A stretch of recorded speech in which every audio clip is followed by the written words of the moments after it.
Why was everyone ignoring her at the briefing table? The order cracked across the room like a whip. "Sergeant, pour the coffee. That's all you're here for." No one even looked at her, just a shadow moving with a carafe in hand. The fluorescent lights buzzed overhead. Cold air drifted from the vents.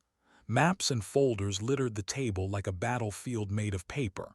At Naval Station Keyhaven, 7:30 hours, everything had its place. The officers, the orders, the maps, and her background noise. Staff Sergeant Noel Carrian moved without sound. Boots polished, uniform pressed, hair pulled so tight not a single strand escaped. To anyone else she was just one more set of hands, furniture, replaceable. The colonel spoke in clipped voices, words heavy with acronyms. A laser pointer swept across the grainy satellite images, ports, rail lines, supply nodes. Their attention didn't flicker toward her once. She laid out the coffee service in precise order, filters folded, packets aligned. She knew how to vanish in plain sight. It was a skill, one she had mastered. People revealed themselves when they believed you didn't matter. They dropped their guard around shadows. She had been dismissed like this before, rooms full of polished brass and sharp voices, each assuming she was nothing more than a uniform filling space. And so she played the part, the invisible sergeant, the silent one. But silence was never empty. At 7:48 the hallway shifted. Boots struck tile in a steady rhythm. The door opened. General Avery Dalton entered without a word. Authority came with him like a shadow.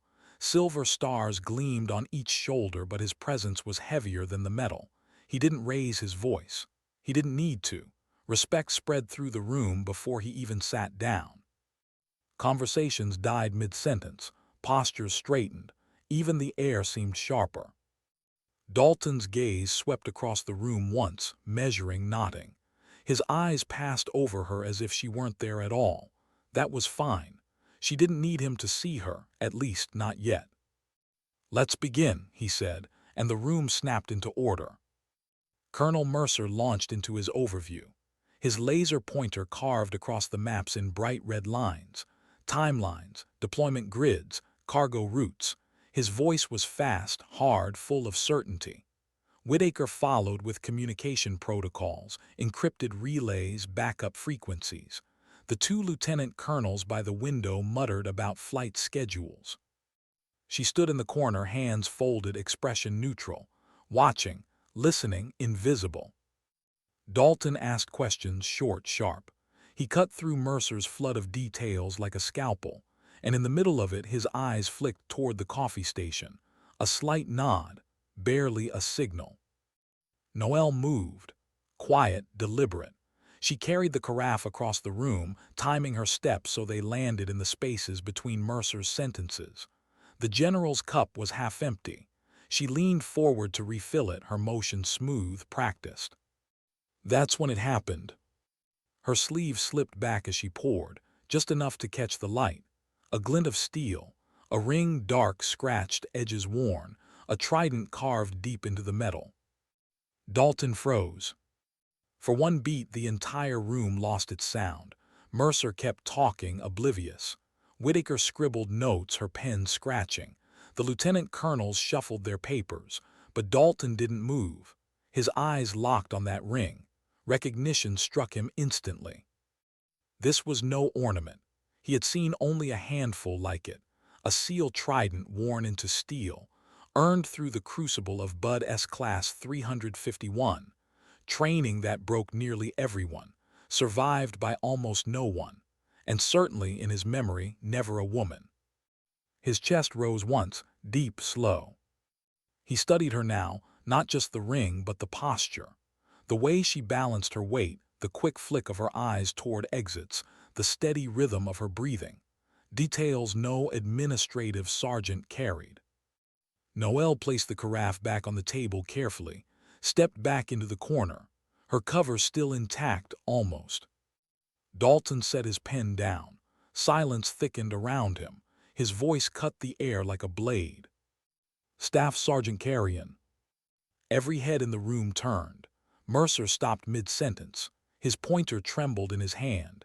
Whitaker froze, pen hovering above paper. The lieutenant colonels glanced up sharply. "Yes, sir," Noel answered, calm, alert.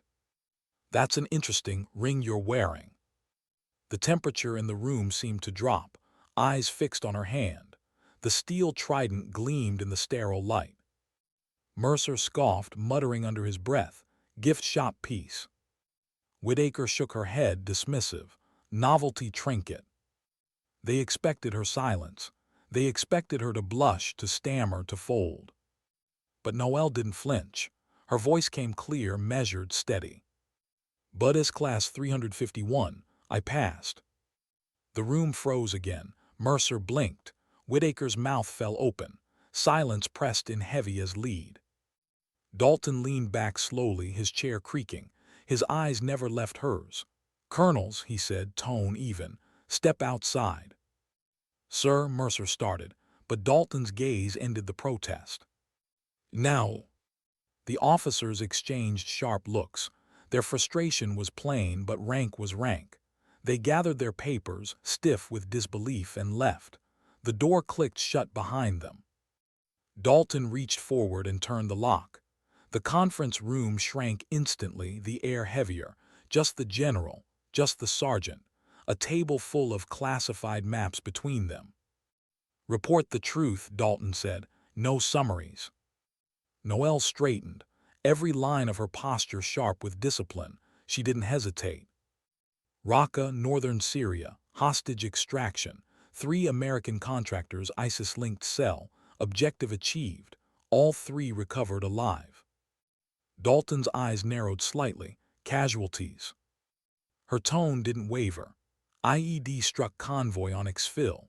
Master Chief Leo Navaro killed instantly. Petty Officer Evan Doyle, Petty Officer Kurt Lake also lost." Dalton's jaw tightened. He knew those names. He had read them in reports stripped of detail, filed in red tape. "I was trapped under collapsed steel for 4 hours, extracted alive. 6 weeks in treatment, 9 in rehabilitation." Her words were factual, precise.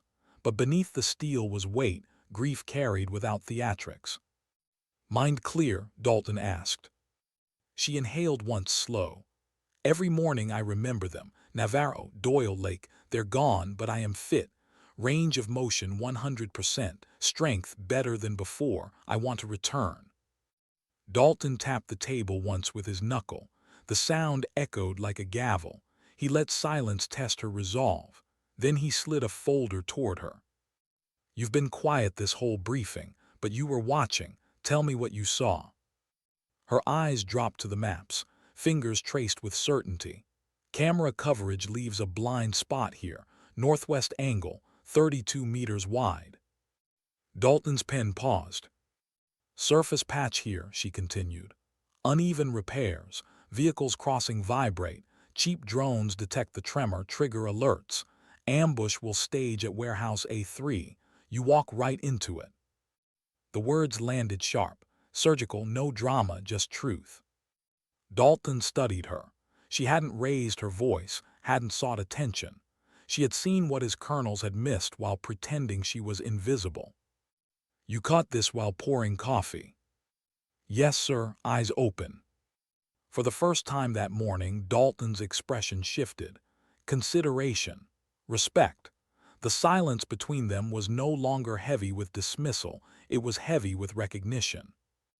The lock clicked. He opened the door. Mercer and Whitaker re-entered, irritation still on their faces, but Dalton's voice was iron. "Carrian is no longer administrative support. She will coordinate operational planning." The words hit like a detonation. Mercer blinked hard, jaw tight. Whitaker's brows shot up in disbelief. "With respect, sir," Mercer snapped. "She is enlisted staff. She is not cleared." Noel cut in, voice calm but exact. She pointed to the exfil line on the map. "Your current withdrawal path runs across a patched surface. Vibration sensors will trigger drones in under 90 seconds." Mercer's mouth shut. She turned to Whitaker. "Northern Relay drops coverage for 4 minutes nightly during maintenance. If that window overlaps, your teams vanish from command screens. Whitaker's face drained of color. She flipped through her notes, finding nothing to refute it. "Update the plan," Dalton ordered.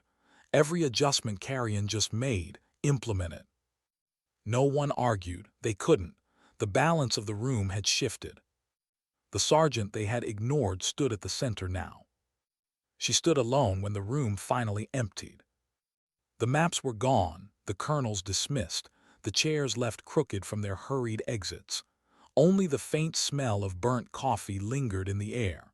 Noel Carrian remained by the wall, her posture still rigid, her face unreadable. But inside, her chest ached with something heavier than victory. Recognition had come, but it was a poisoned kind. Dalton's voice echoed in her memory. "Report the truth, no summaries." He hadn't asked out of curiosity. He had wanted to know if she could say it out loud, if she could speak their names without faltering. Navaro, Doyle, Lake. Her throat burned. She had said them with soldier's discipline, each syllable clean and precise. But the weight never lessened.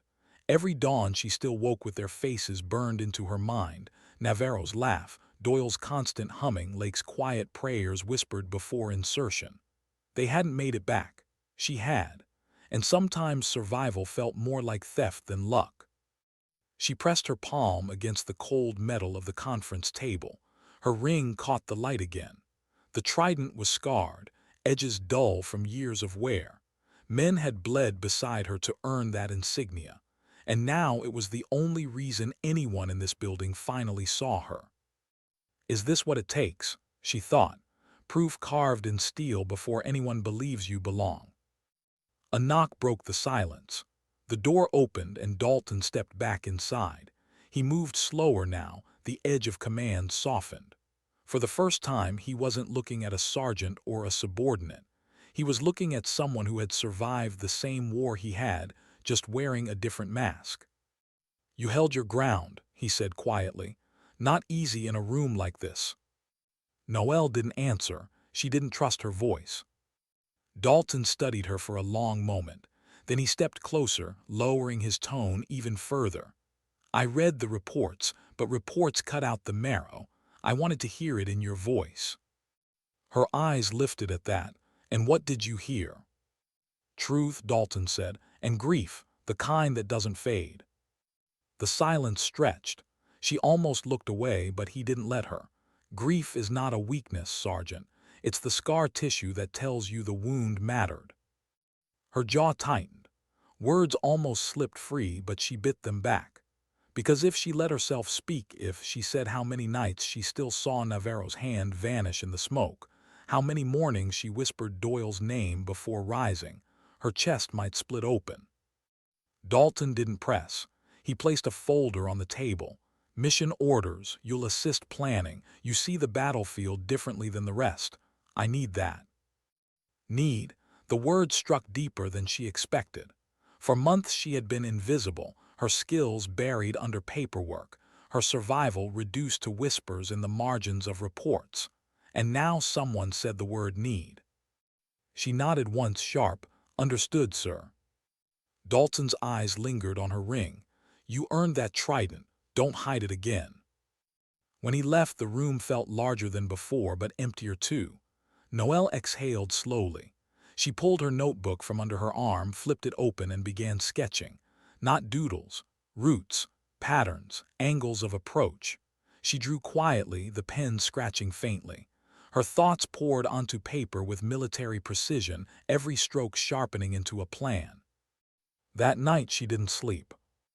In the barracks, lights dimmed, bunks creaked with the restless shifts of other staff.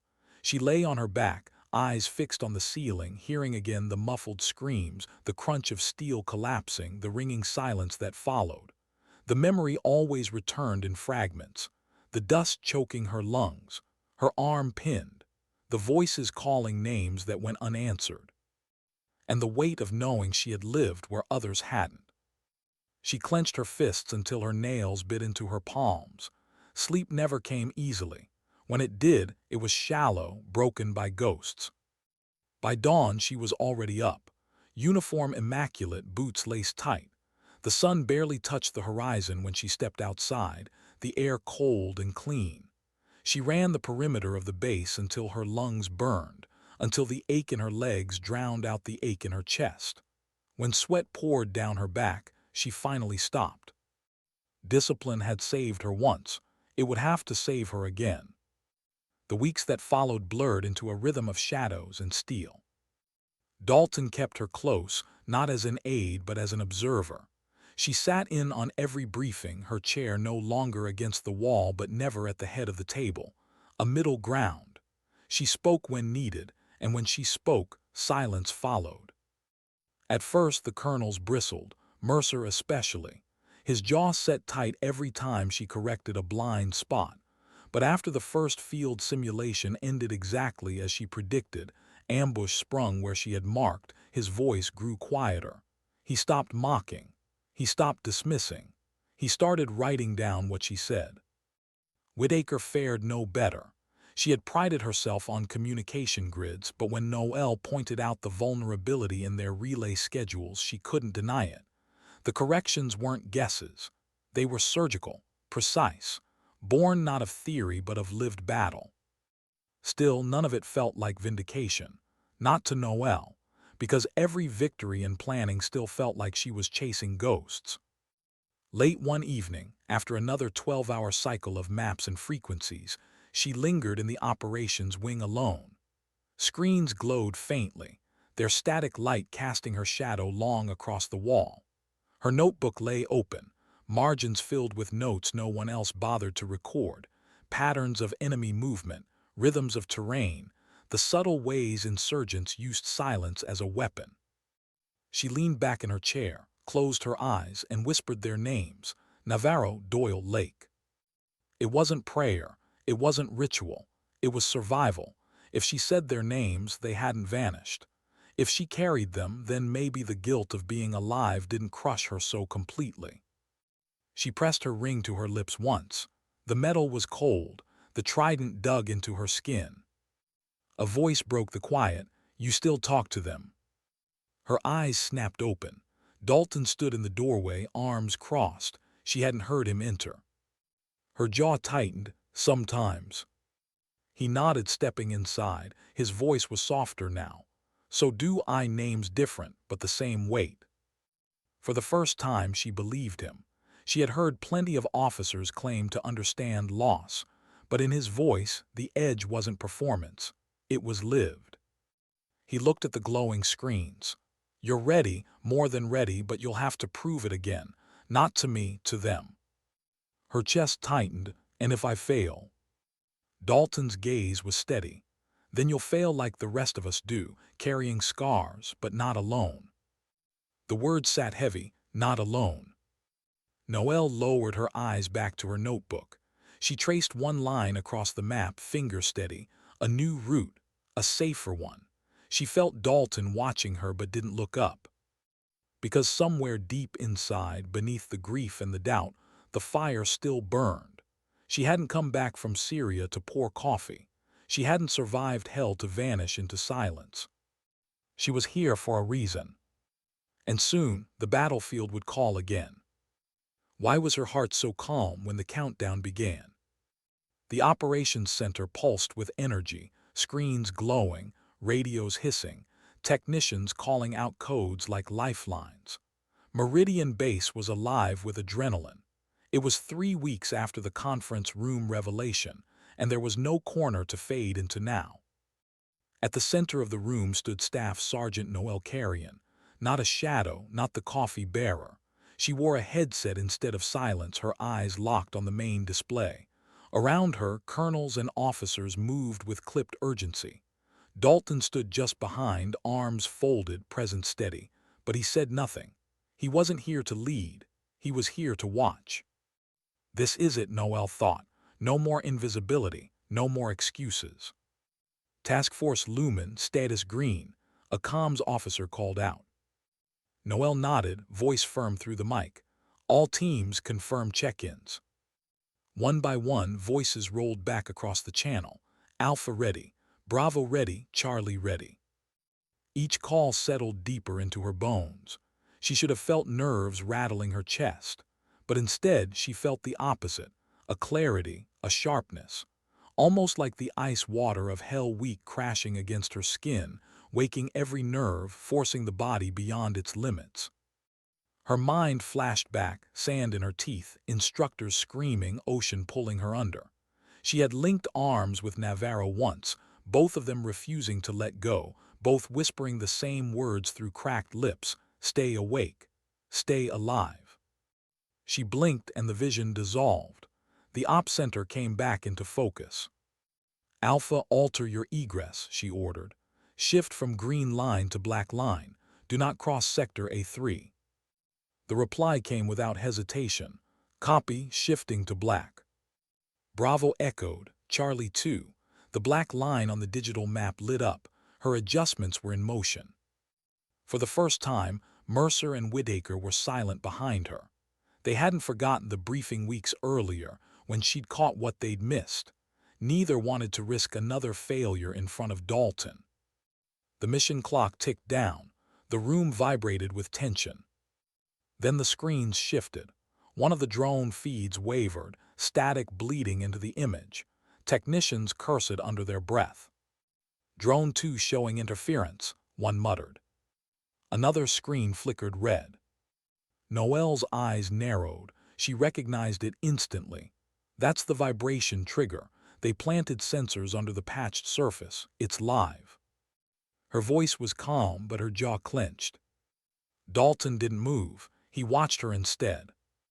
Noel's words cut through the room. Alpha, hold position. Bravo, adjust 30 meters east. Charlie, cover their flank. Green icons shifted across the map.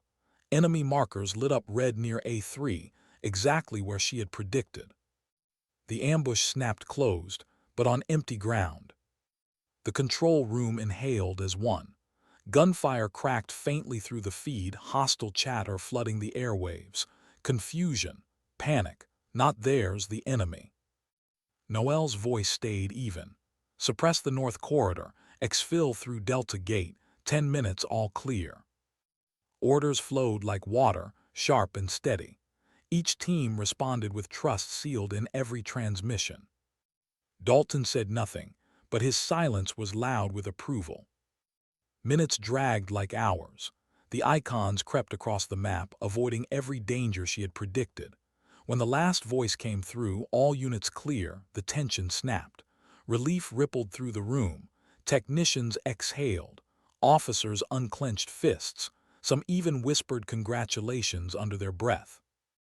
Noel removed her headset slowly. Her hands didn't shake. Her eyes stayed on the board until every icon was safe. Only then did her shoulders drop. Dalton stepped forward. He didn't clap, didn't raise his voice, just a single nod, and it carried more weight than cheers. Behind her, Mercer sat pale and quiet. Whittaker scribbled aimlessly, her pen trembling. They didn't argue anymore. They didn't need to. Their silence was its own confession. Noel whispered under her breath, too low for anyone else to hear. We did it. But in her mind, it wasn't to herself. It was to Navaro, Doyle Lake, the ghost she still carried. Hours later, after the after-action review ended and the officers filed out, Noel sat alone again. The room was quiet, except for the hum of cooling monitors. Her headset lay on the table beside her. Dalton lingered in the doorway. You saved them tonight. She shook her head slightly. They saved themselves. I just kept them from walking into a trap. Dalton studied her. You see yourself as less than what you are. Her lips pressed together. Or maybe I just remember what happens when I miss something. The silence stretched. Dalton didn't argue, because he knew every survivor carried a ledger. Wins never erased the names written in red. Finally, he said, your status will be restored, fully operational, permanent ink. Her chest tightened. She didn't answer. Dalton stepped closer. His voice softened. You earned this. Don't waste it by punishing yourself forever. When he left, she sat back, staring at her ring. The trident caught the faint glow of the monitors. She turned it slowly, the metal rough against her skin. Not long ago she had been invisible. Now every corridor whispered her name. Carrian, the one Dalton trusted. It was strange, unsettling, because she hadn't sought it. She had only spoken truth when asked, and somehow that had been enough to shift everything. But inside she still felt the same weight, the same ghosts, the same ache every time she closed her eyes. Recognition didn't erase grief. Rank didn't silence guilt. And as she left the operations center, the words whispered again in her chest. Navaro, Doyle, Lake. The mission was over, but the war inside her was. Why was the room so silent when she walked in? Washington, D.C. Joint Interagency Command Hall. The ceiling arched high, white light spilling down in precise angles, rows of polished chairs, a table long enough to hold an entire war, and in every seat a representative who carried power, SEAL team officers, Army Rangers, Air Force pararescue, CIA analysts. The air buzzed with unspoken tension. At the head of the table, the chair was hers. Noel Carrian didn't look to the walls anymore. She wasn't a shadow now. She stood in the open, headset already fitted, briefing materials ready, every detail sharpened to the edge. It was strange. Months ago she had been asked for pastries. Today colonels leaned forward with pens in hand, waiting for her words. Her voice carried across the hall, calm and precise. We are coordinating under Task Force Lumen Authority. 4 branches. Timelines are critical. Deltas must align within 90 seconds. Any drift beyond that window compromises the entire strike. Markers shifted on the digital maps. Screens glowed with satellite feeds. Every line she drew, every adjustment she called out was accepted without hesitation. No muttering, no dismissive smirks. Dalton sat near the back this time, watching, not leading, proud silence in his posture. And yet, Noel felt the weight pressing deeper than ever before, because silence could mean more than respect. It could mean the quiet expectation that she would not falter, that she would not miss what others could not afford to see. If I fail here, she thought, they won't blame the plan. They'll blame me. The ghost of Navaro's laugh rose in her memory, Doyle's humming, Lake's whispered prayers. Their faces hovered behind her eyes as if they were sitting in the back row too. She forced the thought down and focused. Alpha will cut through Sector Bravo 9. Charlie will hold the North Corridor until confirmation. Delta is secondary cover. Extraction cycles are 4 minutes, not 5. Adjust accordingly. Pen scratched furiously across paper. No one questioned her. It should have felt like vindication, but instead, it felt like standing on the edge of a high wire, no net below. Midway through the session, the door opened. A young Air Force lieutenant slipped in, head lowered, tablet under his arm. He moved quietly, choosing a chair along the wall, almost invisible. Noel noticed him instantly. The way his shoulders hunched, the way his eyes flicked to the exits, the way he angled his chair for a clear view of the room without drawing attention. It was a mirror. She saw herself in him, the same silence, the same weight of being overlooked. The meeting pushed forward, orders finalized, decisions made. The hall filled with the scrape of chairs and the shuffle of boots as officers filed out. Conversations spilled into the hallway, low and tired. The lieutenant gathered his things quickly, head down, moving fast, trying to leave unseen. Noel's voice cut across the quiet. "Lieutenant, wait." He stopped, surprised, turning halfway. She walked toward him, her tone steady but gentler than it had been all day. "I saw your notes. You tracked every shift in the timeline. That wasn't clerical." He hesitated. "Ma'am, I was just here for communication support, nothing else." But his voice cracked. Truth unsaid lingered behind it. Her eyes narrowed slightly. "What's your background?" For a moment he looked like he might lie. Then he exhaled. "Combat controller, 3 deployments, Afghanistan mostly. Last run, IED clipped me. Docs grounded me while I recover." Noel's eyes flicked to his wrist. His sleeve had ridden up slightly. Ink faint but unmistakable, the combat controller badge, tattooed years earlier, edges faded but still proud. Recognition struck her like a memory. Proof carried on the body, not in the mouth. Just as Dalton had seen her ring, she now saw him. The lieutenant flushed, almost embarrassed. They've got me buried in admin now. I'm not sure if I'll ever get back out there. Noel extended her hand, firm, steady. Staff Sergeant Carrian, she said, we need to talk. His grip was tight, almost relieved. In that moment the room felt different. Empty, yet heavy with unspoken connection. Operator to operator, survivor to survivor.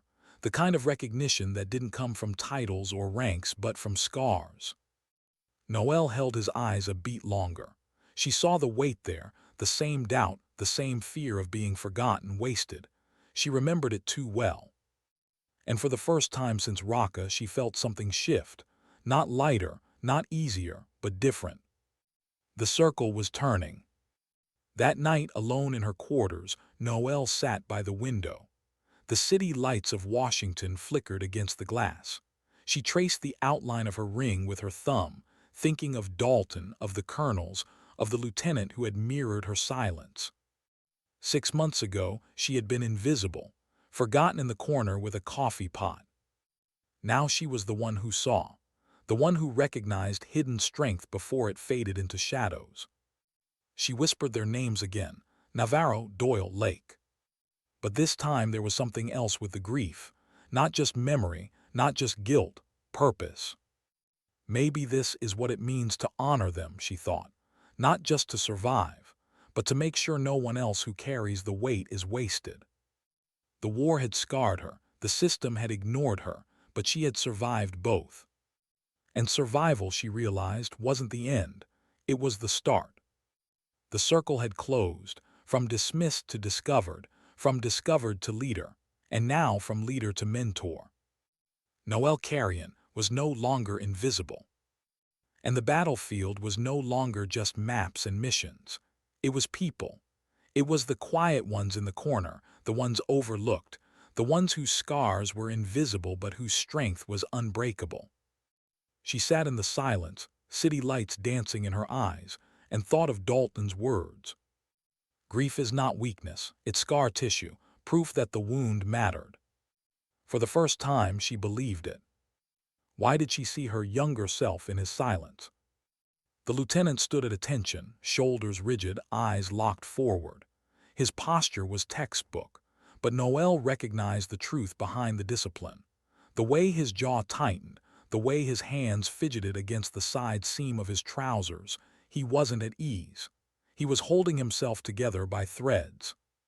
She had lived that same silence. She had been overlooked, underestimated, treated like furniture in rooms filled with louder voices. She had stood in corners, watching, waiting, wondering if the world would ever see her again. Now she looked at him and knew exactly what Dalton had once seen in her. Sit, she told him. Her tone wasn't sharp, but it carried weight. He hesitated before lowering into the chair across from her. The conference room was empty now, its walls humming faintly with air circulation. The maps were gone, the chatter silenced. Just the two of them. "What's your name?" Noel asked. "Lieutenant Ryan Hale, ma'am." His voice cracked slightly on the last word. She caught it. She let the silence stretch just long enough for him to feel it. "You said Afghanistan," she prompted. "Yes, ma'am, 3 deployments, forward controller for strike coordination," he swallowed. "We lost 2 in my last unit. IED took the convoy, I caught the edge of it, shrapnel, the rest." His voice trailed.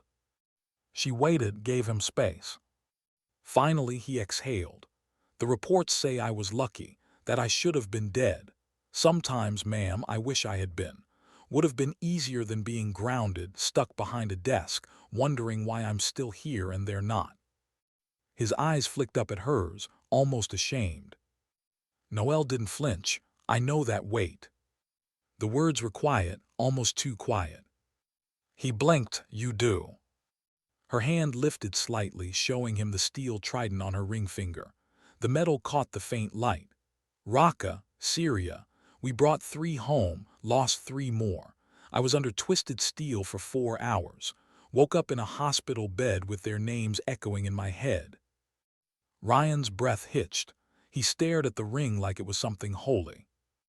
I still hear them, she said softly. Every morning, Navaro, Doyle Lake, they never fade.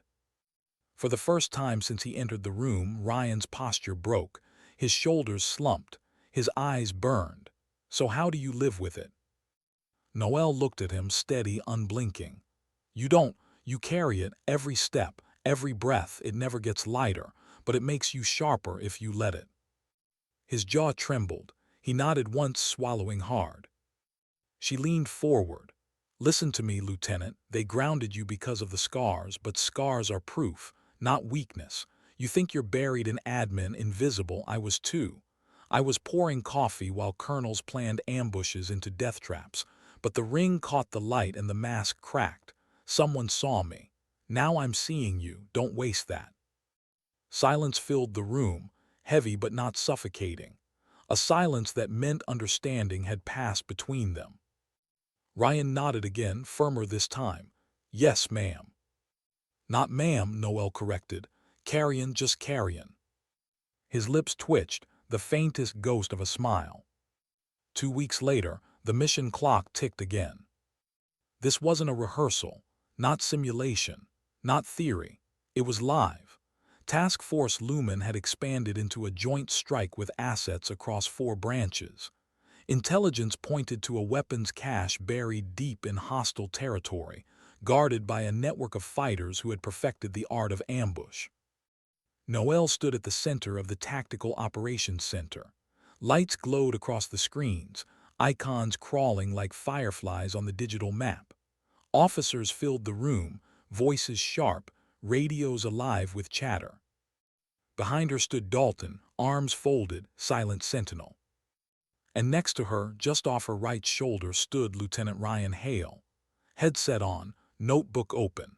His pen moved fast across the page, capturing every call, every shift, every detail. He wasn't at the table, not yet, but he wasn't invisible anymore. Noel had placed him there. Alpha, confirm breach entry, she said, voice cutting clean through the static. Alpha confirmed. Bravo, shift 30 meters west, flank secure. Bravo confirmed. Charlie, hold north corridor until exfil marker green.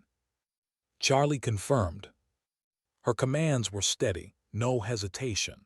But inside, her chest ached with every green icon that moved, because she knew how easily green could turn red.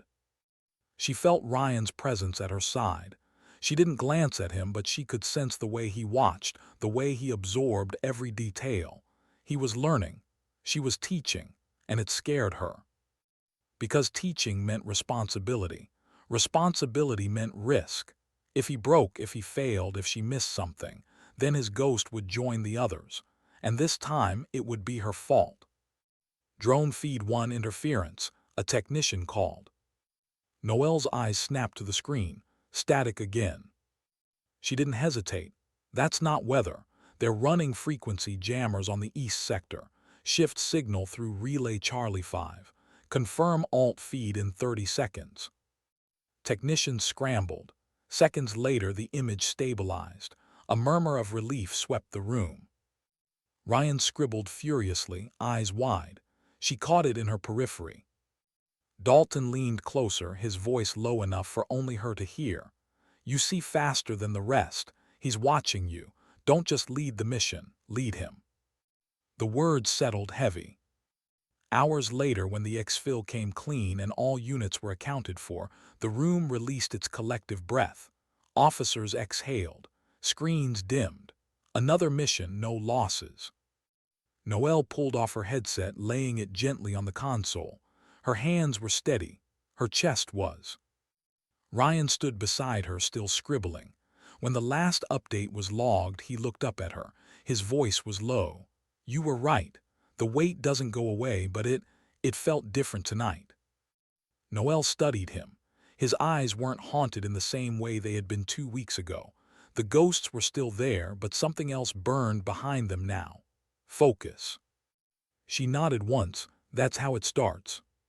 He swallowed, then asked the question she had once asked herself. Do you think I'll ever get back out there? Her gaze didn't waver. If you keep carrying it the right way, yes. But remember this, Hale, the battlefield doesn't want your pride, it wants your silence, your resilience, your ability to stay standing when everyone else thinks you've fallen. He nodded slowly, words sinking in. Dalton approached, his presence filling the silence. His eyes moved between the two of them, then fixed on Noel. You're building more than plans now, he said quietly. You're building people. Noel didn't answer. She didn't need to. The truth hung in the air. Later that night, alone again, Noel sat in her quarters with her notebook open. Not maps this time, not strategies, just a single page. At the top she wrote the names, Navaro, Doyle, Lake. Below them she added another. Ryan Hale. Not among the dead, among the living, among those worth carrying forward. Her eyes burned. She pressed her ring to the paper, the trident leaving a faint imprint in the fibers. Sometimes honoring the fallen didn't mean mourning forever. Sometimes it meant refusing to let the living be wasted. She closed the notebook, whispering once more, "We did it." The ghosts were still there, but they didn't feel as heavy tonight. Because she wasn't carrying them alone anymore. Why did the silence feel more dangerous than the noise? The operations center at Meridian Base buzzed under the glow of screens. Task Force Lumen's new mission was live, an interbranch strike on a hidden weapons convoy moving through a narrow valley. Intel suggested the route was lightly guarded, vulnerable, the kind of opportunity that didn't come often. But Noel Carrian's instincts prickled. She stood at the center again, headset in place, Ryan Hale at her side. His notebook was open, pen ready, eyes sharp. Dalton stood behind them both, arms crossed, silent as always. The first phase unfolded smoothly. Green icons moved across the map. Drones hummed overhead, feeding live images. Comms chatter was steady, controlled. Then came the silence. Drone 3 feed lost, a technician called. Fingers scrambled over keyboards. Signal cut, attempting to reroute. Noel's eyes narrowed. Not a malfunction, that's deliberate. They knew where to blind us. Dalton's gaze sharpened. How? She didn't answer, not yet. Her eyes scanned the other feeds, every detail, every flicker. The silence stretched too long, her gut clenched. Alpha hold position, she ordered. Bravo lock down south corridor. Charlie push recon drones high altitude. Get me eyes from above. Acknowledgements echoed back, but the silence from the valley pressed heavier with each second. Then it came. Gunfire, explosions, voices shouting over comms. Bravo team's channel burst alive with chaos. Contact, contact, ambush North Ridge. The room jolted. Technicians cursed. Officers surged forward, barking questions. Noel's voice cut through like steel. Bravo maintain cover. Alpha flank East Ridge, suppress fire. Charlie cut south and reinforce.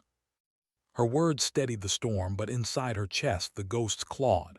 Syria, the IED, the screams, the names that never stopped. Her hands clenched the console. Not again. Not another Navaro, not another Doyle, not another Lake. Ryan's voice broke through. Carrian, the convoy marker just shifted. Look. She followed his pen on the screen. The digital icon had jumped, not down the valley but across it. Wrong direction. Impossible unless the intel was wrong. Her breath caught. They fed us false routes. Dalton's jaw tightened. Inside leak. Noel didn't answer. There wasn't time. Alpha disengage immediate. Bravo smoke and retreat east. Charlie block northern exit. Convoy is cutting west. Adjust pursuit now. Orders fired, voices echoed back. But chaos still rippled through the air. Gunfire boomed faintly through the open comms, raw and frantic. Ryan leaned close, his pen scratching lines across the map. If they're moving west, they're not just running. They're leading us straight into choke sector Delta 9. Noel's chest froze. He was right. It was the same tactic she had predicted months earlier, just a different valley, a different trap. She locked eyes with him. Then we don't follow, not their way, ours. He blinked but nodded. Your call. Her hand moved across the map, tracing fast. Alpha cut high ground, elevation 900. Bravo hold smoke screen but peel low. Charlie swing south ridge. Push them into sector Echo 3. It's open ground there. They lose cover. Dalton's eyes stayed locked on her. He didn't intervene. He let her command. Seconds stretched. Voices barked through comms. The map crawled with shifting icons. Red markers flared, then disappeared under suppressive fire. The convoy moved just as she forced it, away from the ambush, out into the open. Enemy vehicles exposed, a technician reported. Visual confirmed. Alpha fire for effect, Noel ordered. The comms roared with confirmation. Explosions flared on the screen. The convoy broke apart, pieces scattering like shards. The trap had collapsed on them, not the task force. The operations center exhaled as one. Relief, shaky but real. Noel pulled her headset off, her hand steady though her heart was not. She leaned on the console, drawing one slow breath. Ryan's voice was quiet at her side. You saw it before anyone else. She shook her head. We saw it together. But inside, doubt gnawed. How had the enemy known their route so perfectly? Who had given them the plan? Dalton's voice broke her thought. You just saved 3 teams from annihilation. Her jaw tightened. Or we just learned someone feeding them our maps. The room went still. Officers exchanged sharp glances. The silence now wasn't relief, it was suspicion. Dalton stepped closer to her, voice low. You may be right, and if you are, this isn't just war, it's betrayal. Noel's chest tightened. Betrayal was colder than ambush, harder to predict, and deadlier than bullets. She looked at Ryan. His eyes flickered with the same weight, the same realization. The war outside was dangerous, but the war inside, the war of trust, might be the one that broke them. That night, Noel couldn't sleep. She sat on the edge of her bunk, boots still on, uniform still tight. The mission replayed in her mind, every gunshot, every flicker of static, every name she had almost added to the list she carried. She whispered them anyway. Navaro, Doyle, Lake. And then she whispered another, Ryan. Because now it wasn't just her weight to carry, it was his too. She pressed her hand against the ring, steel cold against her skin. Dalton's words echoed back. Grief is not weakness, it's scar tissue. But tonight the scar tissue felt raw, because scars didn't protect you from betrayal, and betrayal was coming. She could feel it. Why did her gut tighten the moment she entered the room? The debriefing chamber at Meridian was too quiet. Officers sat stiff around the table, faces blank, eyes avoiding hers. The mission had ended without casualties, but the silence in here felt heavier than battlefield chaos. General Dalton stood at the head, papers spread before him. He didn't waste words. Someone leaked route intel to the other side. The sentence dropped like a stone in water. Ripples spread instantly. Mercer shifted in his seat. Whitaker's eyes flickered down at her folder. Other officers exchanged guarded glances. Dalton's gaze cut across them, then landed on Noel. You saw it first. Say it plain. Noel's voice was steady, but the steel underneath cut clear. The convoy changed course too cleanly. Drone feed cut exactly where our plan said coverage would thin.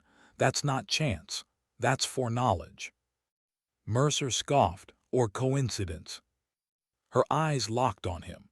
Coincidence doesn't jam one drone and blind 3 more at the precise moment of contact. That was deliberate.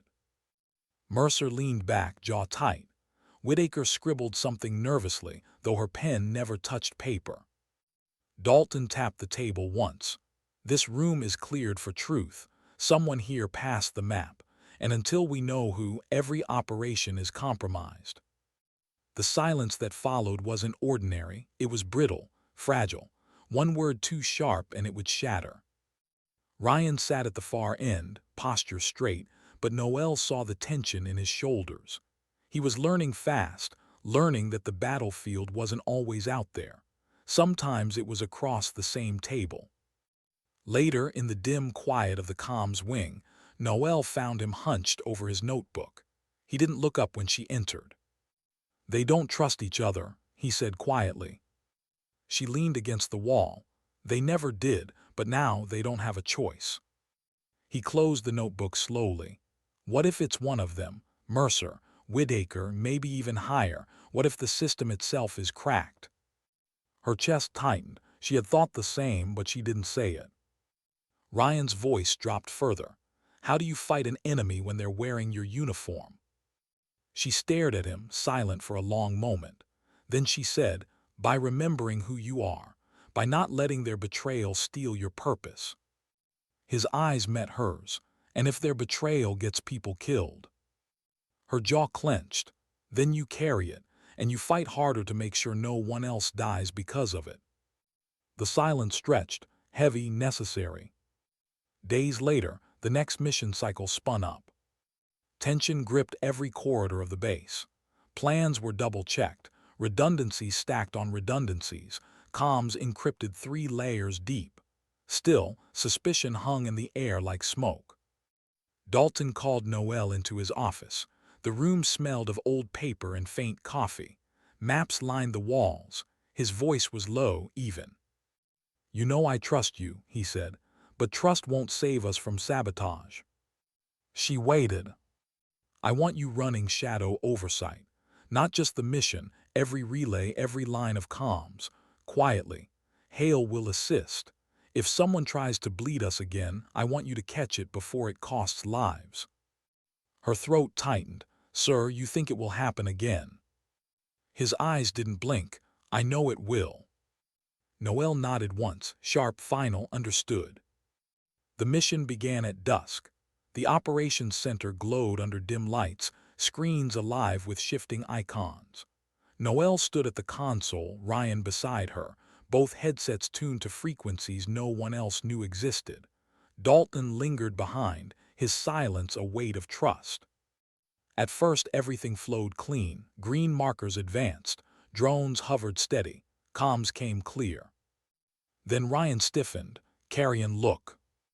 On the side monitor a signal flickered, faint, too faint. An outbound packet buried beneath layers of normal traffic. Her pulse spiked. "That's a shadow ping, someone's transmitting."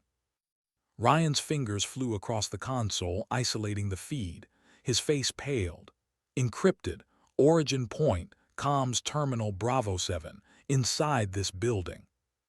Her chest froze. "Trace it." He nodded, hands flying. Seconds later, the result blinked across the screen. "Whitaker." Noel's breath caught. Not Mercer. Not a nameless shadow. Whitaker. The officer who had once dismissed her as invisible.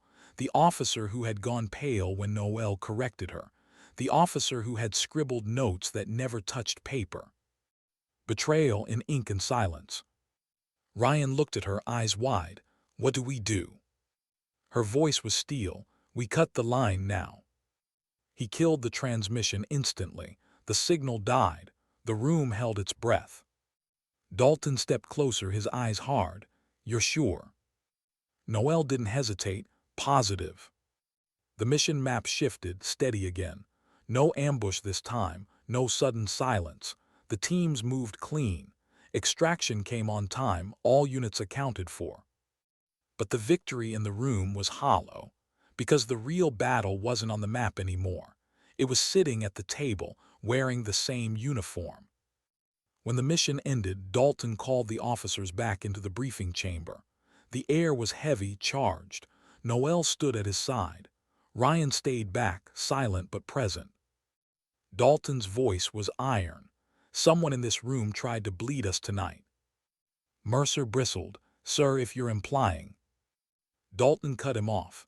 I'm not implying, I'm statting, transmission traced, origin confirmed, Colonel Whitaker. Every head turned. Whitaker's face drained of color. Her pen slipped from her fingers. No, she whispered, that's impossible, Dalton's gaze didn't waver. Security is already reviewing your terminal. You'll be held until investigation concludes. Guards entered. The shuffle of boots against tile.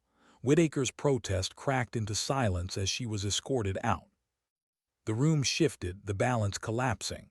Mercer sat frozen, shock twisting his features. Officers whispered, but no one spoke loud. Dalton ended it with one sentence. Trust is earned. Tonight some of you lost it. Carrian kept it alive. The words landed heavy. A sergeant they had once dismissed now stood as the anchor of the room. Noel didn't celebrate, she didn't smile. Her chest only felt heavier, because betrayal wasn't a clean wound. It left scars deeper than shrapnel.